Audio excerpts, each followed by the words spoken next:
Hello दोस्तों, प्रस्तुत है आज की कहानी।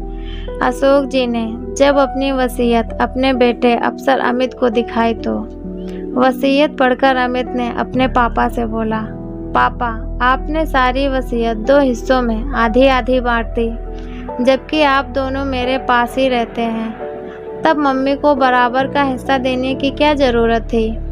आपको मुझ पर विश्वास नहीं है क्या? अमित की बात सुनकर वे सोच में पड़ गए थे, क्योंकि पहले तो वे स्वस्थ थे और नौकरी करके तनख्वाह घर में देते थे। तब अमित बिना हिचके उसकी मम्मी उसे किसी भी काम के लिए पैसे मांगती तो तब वह तुरंत दे देता था। इसके कारण वह अमित पर बहुत विश्वास करते थे। नौकरी से रिटायर होने के बाद अपनी रिटायरमेंट का सारा पैसा उसी के नाम करने के बारे में सोच रहे थे, परंतु कुछ दिनों पहले अचानक उनको दिल का दौरा पड़ा था। तब अस्पताल में इलाज करवाने के बाद वह घर पर रहकर आराम कर रहे थे। तब एक दिन जब वो आंखें बंद करके लेटे हुए थे, तब उन्होंने सुना कि पत्नी सुमन जी, जो ब्लड प्रेशर और शुगर की मरीज थी, रोजाना ब्लड प्रेशर और शुगर को नियंत्रण करने की दवाई खाती थी। दवाई खत्म होने पर जब उसने बेटे से दवाई के लिए पैसे मांगे, तब अमित बोला, मेरे पास दवाइयों के लिए पैसे नहीं हैं। जितने पैसे पापा के तनख्वाह के थे, यह सब उनके इलाज में खत्म हो गए हैं। अभी मैं पत्नी और बच्चों के साथ मूवी देखने जा रहा हूँ। दवाइयों के पैसे कल दे दूँगा। वैसे भी यदि एक दिन दवाइयाँ नहीं खाओगी तो आपका कुछ बिगड़ेगा नहीं। बेटे की बातें सुनकर सुमन जी दुखी हो गई थी और बेटा पत्नी और बच्चों को लेकर शान से गाड़ी में बैठकर मूवी देखने चला गया था।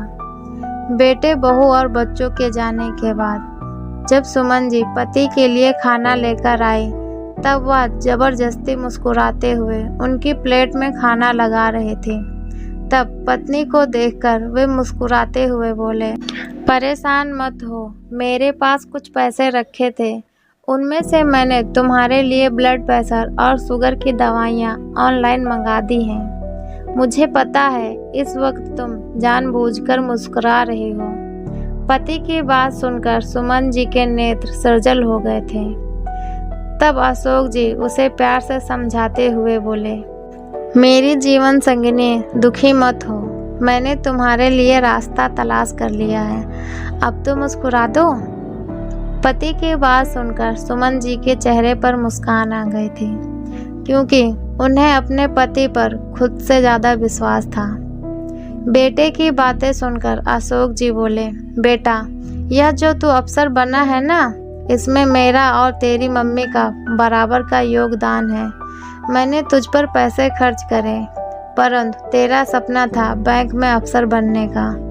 उसके लिए मेहनत तेरी मम्मी ने की थी। यदि तेरी मम्मी दिन रात तुझे पढ़ाने के लिए प्रेरित नहीं करती तो आज तू इतनी अच्छी तनख्वाह नहीं पाता। और तुमने अपनी मम्मी को ही दवाइयों के लिए पैसे देने से मना कर दिया। भूल गया तू वह दिन जब तू बीमार पड़ जाता था। तब कई बार तेरी दवाइयाँ खत्म होने पर वह सोच करके मुझे ऑफिस में देरी से आने के कारण कहीं दवाइयों के लिए देर न हो जाए, तेरी मम्मी कई किलोमीटर पैदल चलकर तेरे लिए दवाइयाँ लेकर आते थे। समय का कुछ भरोसा नहीं, क्या पता कल मैं रहूं ना रहूं। मैं नहीं चाहता कि मेरी पत्नी अपनी ज़रूरतों के लिए किसी के सामने हाथ फैलाए। इसीलिए मैंने अपना हिस्सा 2 भागों में बैठकर आधा तेरा और आधा उसके नाम कर दिया है।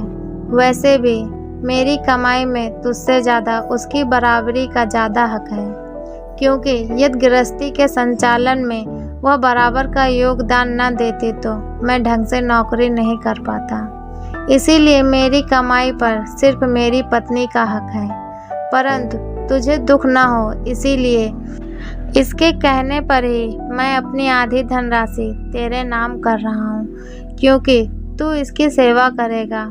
इसे अभी भी तुझ पर विश्वास है, परंतु कल जब तुमने इसे दवाइयों के पैसे के लिए देने से मना कर दिया, तब मेरा विश्वास हमेशा के लिए तुझ पर से टूट गया। एक दिन की दवाइयाँ न लेने से बेटा बहुत कुछ बिगड़ जाता है। तुझे तेरी मम्मी की ज़रूरत हो ना हो, परंतु मुझे तेरी मम्मी की बहुत ज़रूरत है, क्योंकि वह तुझसे ज़्यादा मेरा ध्यान रखती है। तू तो फिर भी अपनी पत्नी और बच्चों के साथ जब मन करता है घूमने चला जाता है, परंतु जब से मैं बीमार पड़ा हूँ तब से तेरी मम्मी मुझे छोड़कर कभी कहीं नहीं गई। पापा की बातें सुनकर देवेंद्र बेहद शर्मिंदा हो गया था। शर्म के मारे उसकी नज़रें धरती में गड़ गई थी। वह हाथ जोड़कर अपनी मम्मी से बोला, मम्मी मुझे माफ़ कर दो, मैंने आपका विश्वास तोड़ दिया। फिर पापा से बोला, पापा मुझे बराबर का हिस्सा नहीं चाहिए, सारा पैसा मम्मी के नाम कर दो, क्योंकि मम्मी ही आपकी सारी कमाई की हकदार हैं। मुझे सिर्फ आपकी माफ़ी चाहिए और कुछ भी नहीं। मैं निस्वार्थ भाव से आप दोनों की सेवा करना चाहता हूँ। यह कहते हुए उसकी आंखों में आंसू आ गए थे। तब सुमन जी मुस्कुराते हुए बोली, बेटा माफ़ करने वाले का दिल बहुत बड़ा होता है, इसीलिए मैंने तुझे माफ़ कर दिया। मम्मी की बातें सुनकर उसके हाथ खुद ब खुद माँ के चरणों में झुक गए थे, परंतु माँ ने बेटे को झुकने से पहले ही उसे गले से लगा लिया था, क्योंकि माँ तो माँ होती है जो बेटे के 100 अपराध भी क्षमा कर देती है। तो दोस्तों, कैसी लगी ये मेरी कहानी? क्या अशोक जी ने अपने बेटे को सबक सिखाने के लिए ठीक किया था? इस कहानी पर आपकी क्या राय है? कमेंट बॉक्स में अपनी राय लिखकर हमें ज़रूर बताएं। वीडियो पूरा देखने के लिए आपका बहुत बहुत धन्यवाद।